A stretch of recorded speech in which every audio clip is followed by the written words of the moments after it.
actually, we should just be asking you all if you're doing all right, because it is truly, it's a rapturous experience. This is a movie kind of unlike any other, well, definitely unlike any other Shaker musical I've ever seen. When you made the decision that this should be a full-on musical, how did you come to that revelation? Well, the Shakers, they worship through ecstatic song and dance. So one of my first, the first image that I had in my mind that really, and this is how it works for me. I will see an image or have an idea for a scene, and I just can't let go of it. I have to make it, and that's usually how the whole idea starts. And for me, the very first thing was that these drawings of hundreds of Shakers moving in these circular formations, and it was something about that I couldn't let go of it for years and years. I kept thinking of that, and then I think that was the beginning of it. So the movement and these strange hand movements that you see in drawings like this, and like a lot of the kind of like the thriller hands as well. They have that's. There was something about this idea of expressing faith through movement and song in such a kind of free and intense and guttural way that was very exciting to me and scary. Sure. Making a musical is scary, even though it's a different kind of musical. I've never made a musical before.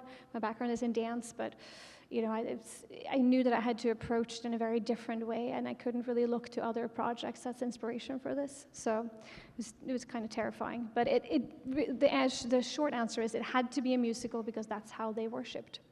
They kind of lived their life in that way. And it's true that the kind of like bold and audacious vision for doing something like that very much mirrors Anne's spirit. That is what she was also doing and going and creating the world that she wanted to see. At what point did you start to see Amanda's face when you started envisioning this story? We were working together on a project before, kind of right as I'd finished the script, and when you get to direct someone and when you get to edit them afterwards as well, you really get to know them as a performer. And we've known each other for years, so I knew you as a person. But I think seeing all those in-between moments and seeing sort of how Amanda searches and explores and this curiosity and openness was something that I was just very excited by as a in a collaborator. So at first it was that. And then, I don't know, it was all the sums of everything. She's an amazing dancer, an amazing singer, and just, I just saw it kind of right away, honestly, and I started talking to you about it. Did you see it right away, Amanda? I didn't see it. I saw it a little bit. I knew that I loved the idea of telling this woman's story, finally. I think it's I can't believe we didn't know much about her, really we didn't know about her, sorry. We, meaning someone who grew up in the Northeast in the United States, did not learn anything about her in history. And it was her vision was so clear. She was so unrelenting in her desire to explore her and to tell her story in this very specific way, and it was very attractive.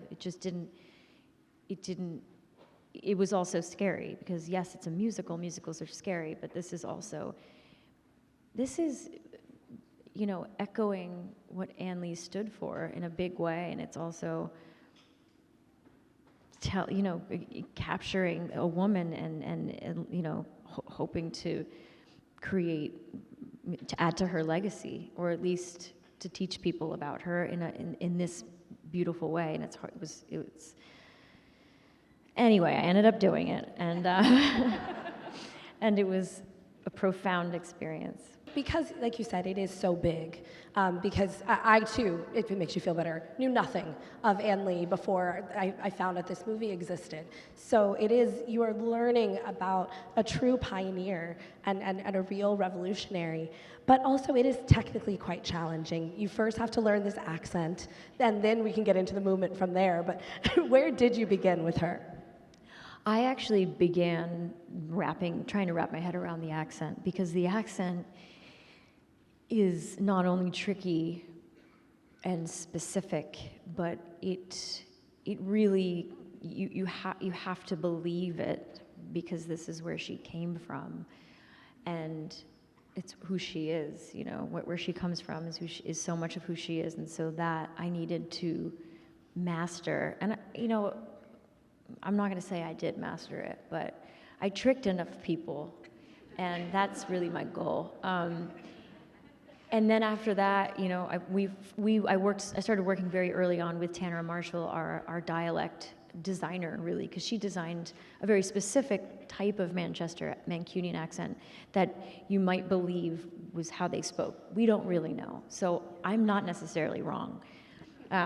So that gives me hope. But there was also I worked with Celia Rawson Hall, the choreographer, in this whole choreography that she designed based on these paintings and drawings and descriptions, and so that was her own thing, and I became fluent in that. And then I worked with Daniel Blumberg. I think the first time I worked with him was November 2023, and every time I had a moment off of whatever I was doing, we were working together. I remember Will Rexer, you said, would come over for dinner, you know, the year prior to making this, our DP, our beautiful DP. And everybody it's technically really challenging, every piece of it. Every department had their own challenges, and every single person in the making of this film showed up on their off days to master what they needed to master in order to bring everything they could. So it was just one of those, like, we knew what we needed to do, and we did it to the best of our ability. I think we can say we did it. We don't have to add the addendum. I think we can all agree on that. Mona, to that same idea, you know, in terms of creating all of this, you are recreating a time long past, but actually also still, you know, putting your cast on a real ship for that section of this. Tell me a little bit about those collaborations that you had with some more of your crafts folk as you're starting to kind of build out this world. Well, you know, it's a lot of what Amanda already spoke of. This film is made for a little bit over $10 million, and we shot it in 34 days. It was very, very fucking hard, and so thank you. We started prepping a year in advance. Almost all of our creative collaborators came on board really early on, and we just started prepping on our off days. I think it's impossible to try and achieve this within that budget level and with that time constraint unless you have a really solid plan. So we started really building that plan, and also I really, really wanted, because I've done many films in this way with my partner Brady Corbet as well, and what I was missing, what I was yearning for at this stage in my life and my career was to have an exciting process again, a process where I'm not just rushing through a super intense shooting schedule. I wanted to have time to really explore with my wonderful performers and with all of my department heads as well. So therefore I thought, okay, we have to start this process much, much earlier on. And so we started really working around my kitchen table on designs for the various shaker settlements in the various stages, with the choreography, with the music. And then we started sharing all of that together. So there's no department heads, there's just one big department, there's no separate departments here. Everyone is just working together, which of course, in a funny way, kind of mirrors the Shakers a little bit. But I think when you really start making a film about community, it's really hard not to have those ideas bleed into how you work and how the community that we are creating. And then when you have your leading lady also being down for that, to really, drive yourself to set and like bring a granola bar and work until midnight and help us pick up the trash, then that's kind of, that creates a different environment on set. That's so that was a big part of it. And then I think also the other thing about the Shakers, which I really admire, is their attention to detail, their beautiful craftsmanship. And you cannot, work with those incredible designs, that for the furniture, all of the things that they made, without starting to sort of have that influence you. So we started working with Hancock Shaker Village and their interpreters, and they were teaching us how to make the beautiful baskets, how to make the peg rails, how to, Amanda was learning woodworking, and, to do it correctly. And so, for us, even down to our set extensions, I didn't want to do traditional digital set extensions. I also couldn't really afford it, because if you're doing a massive CG build of a ship at the sea, it's very, very expensive. So we brought out this wonderful matte painter, Lee Took, who hand painted all of our set extensions that we photographed and then scanned in and then slightly animated a little bit. It's an old technique, which I find to be very beautiful. So there's all of these, there's so much craftsmanship in this film, and it took a lot of time. But I think sometimes also when you have these budget limitations, they push you in new creative directions, and that's exciting. And as I'm hearing you speak, and something I was thinking about too, is this production also very much echoes Ann Lee's legacy, in that is female-led. That was the whole revolution, well, not the whole, but a big part of what was so special about what she was creating, was the fact that she, as a woman, was actually preaching. That was what she was vilified for and persecuted for. So I wanted to know also, too, how you found the collaboration between each other. So Amanda, I would love to speak to you first about having Mona at the head of this, and how that enriched that process of finding Anne. I think I could answer that very simply by saying we called her Mother Mona, everybody, and it was kind of tongue in cheek. It was very playful, but it was also, she is very nurturing. I am as well, for sure, but her job as the director, and really is the director, and really the mothering. The leadership, comes from this beautiful, nurturing, female, empowered artist, and it does really, impact her. The nurturing quality of her really impacts how we feel on set, and I think it went a long way. And I think it's, listen, everybody has their ways of working. It's just. There has to, in order to fall completely and to be that present and to work that hard, you have to feel like it's worth something, and that you're not taken for granted one bit. And I think that you created a utopia for us to be able to do all these things, because yeah, you're right. We didn't have a lot of money. It takes a very special artist to be able to make something like this, trying to puzzle your way around things that would normally cost 3 times as much, and you created all this with not much, and I just feel like it was essential that we felt safe. And when you're also, as a performer, being asked to dig into such deep emotional places, to do a sequence like Beautiful Treasures, it helps to have someone like Mona behind the camera. Yeah, and also you don't have to have children to understand what it means to be a mother. We all came from someone who was that nurturing influence. A man or a woman, doesn't matter.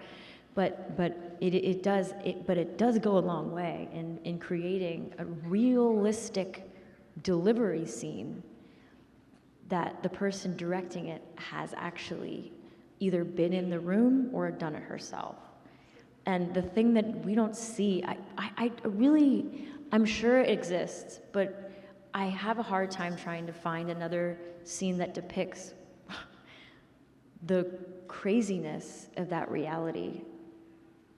And I think it's important that people understand that reality and how traumatic it can be. So I also commend you for going all the way with that and like showing what's really happening. Especially because also in Ann Lee's story, we have to be with her. We have to understand where her grief comes from and the depths of it. But also I just think it's like, I want to see more of that in film. I don't know why we're so scared of it.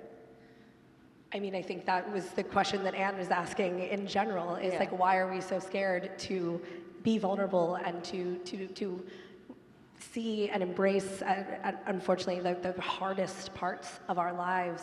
And it is so beautiful, Mona, to see you just, yes, like you said, go all the way there.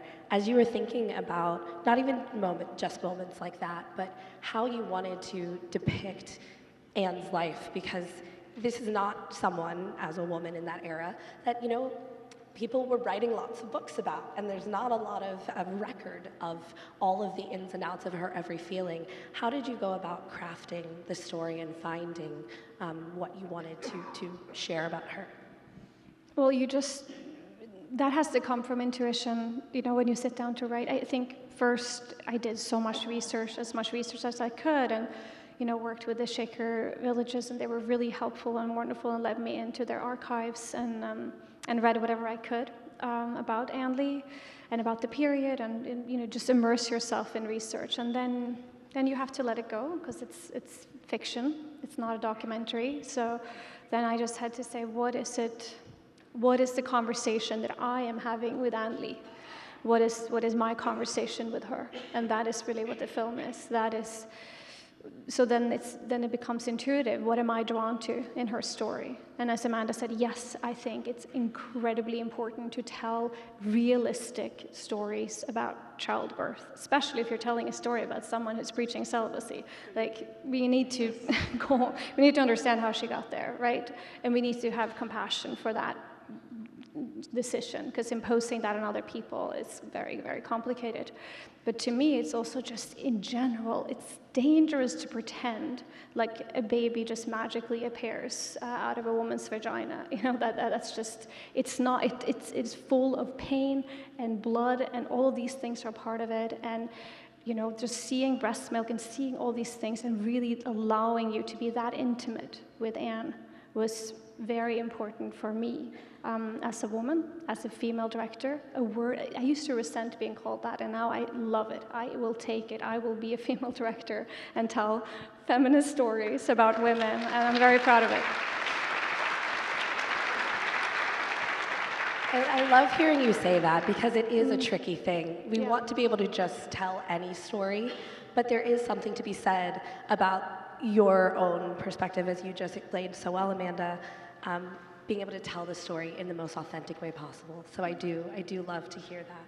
And I do also, I wanted to speak to the movement as well. Not the Shaker movement, but the actual movement in the film. I don't know enough about the Shakers to say that. But that idea of knowing it, but then having to let it go. So that everything, yes, is choreographed, but also has to actually feel like prayer in movement.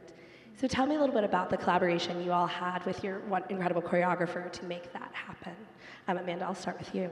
Oh, I think it's so important how they worshipped the Shakers. Like, it's so relatable, I think, for all of us. I think anybody who's ever gone out to a club or to a rave or just dance in their living room by themselves, it's like, you know, it's holy, whatever that means to you. It makes you closer to yourself, brings you closer to yourself. So I understand why that helped enhance their worship, or how it helped them feel connected to their higher power. And it really was, as challenging as it was for me to memorize those moves. Once I got there, I felt closer to Ann Lee, and once we were all moving in unison, it just takes you to another place. And I don't know if it's spiritual, but like it's definitely heart opening, and it's also very physiological too. So that impacts how you feel because you're moving, and then you have all these people breathing in the same room. And I will say, it came close to some type of ecstasy, for lack of a better word, for me as the performer. And that, you can feel that when you watch it. And I think that was like so necessary. For anyone who felt any discomfort with any of the movements, that was shifted a bit to make it feel like theirs. Like we had to feel like we owned these movements and these, you know, I don't know, I can't think of other you're words, trying to but explain it without actually demonstrating. Yeah, you just had to feel like it was part of you. It was an extension of your body, and then it becomes real for that moment in time. And anything that you can make real while you're rolling can impact the audience that much more. Without in a safe way. I mean, Mona, what was it like for you to see those paintings and those pictures come to life when you're sitting behind the camera, thinking back all those years? No, it's, those are the most wonderful moments that you have as a director when all of a sudden you see, well, there's two things that are incredible.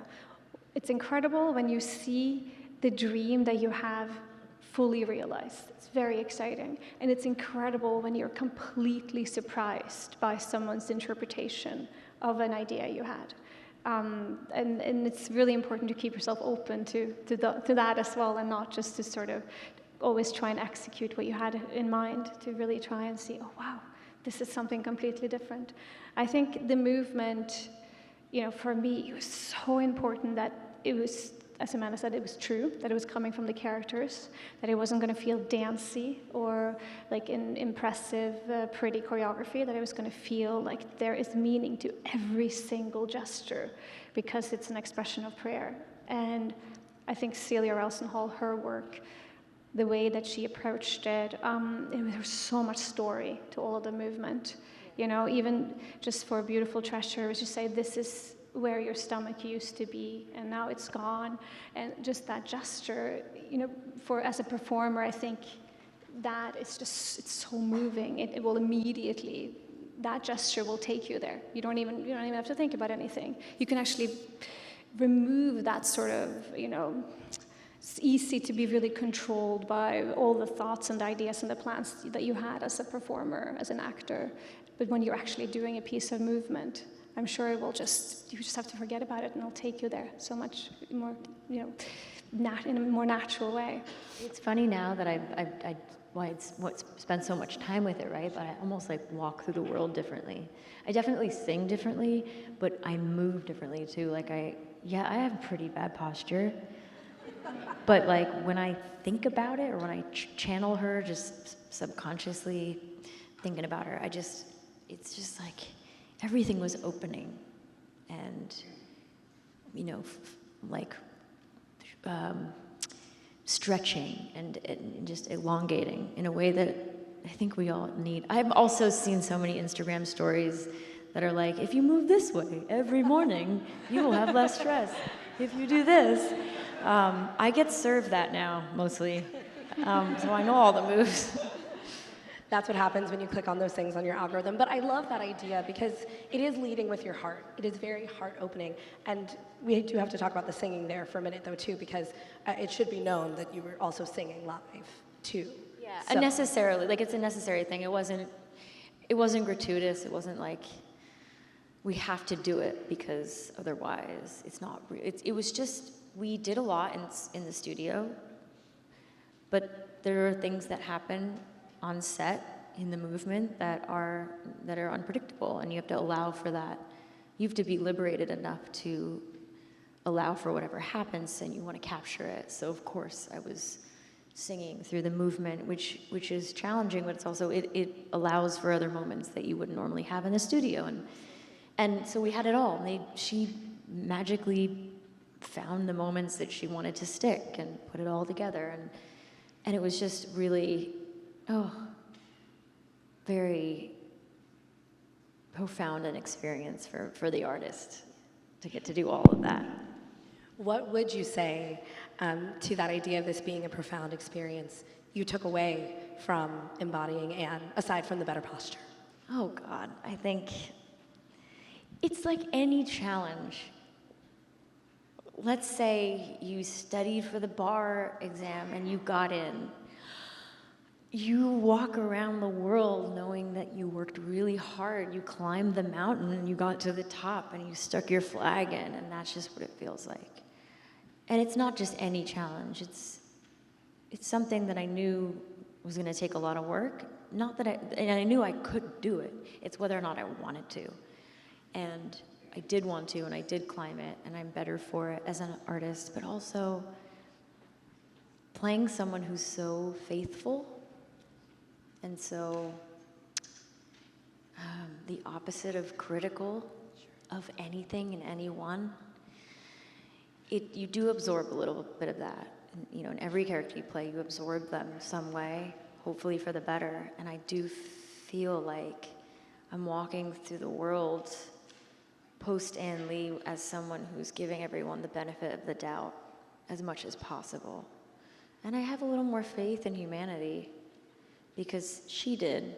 And like, look what she was able to achieve. So anyway, my movement is called, and you can sign up. No, kidding. Come with me, everybody. To do that, you have to sing to us here live, and so I'm kidding. We're not making Amanda sing. I'm kidding. But do you, Mona? I present a very similar question. You know, as we've said, you are bringing to life a story of a woman who has kind of otherwise gone unrecognized by the history books. What does it mean to you to have, you know, brought her to film history? Oh, there's so many wonderful, exciting, important female historical figures that are overlooked, and I feel very lucky that I found Anne Lee and that I got to tell her story.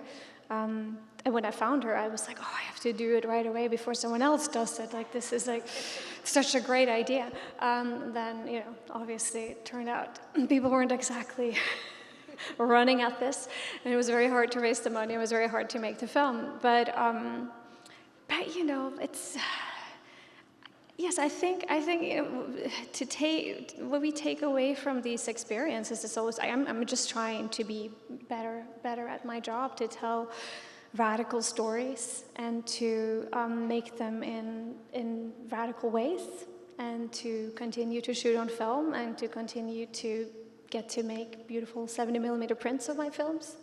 And so yeah, if you watch the DCP, I think so. If you have a chance to see it in 70, it's a beautiful format that we are trying to preserve. But no, I think that it's, you know, it's such a privilege to get to tell this story, and that people came on board and wanted to do it with me. Anne has gone from 8 followers to the 6,000 followers she had to now audiences all over the world knowing this story. So thank you both so much. And thank you all for coming to this screening. Enjoy your festival.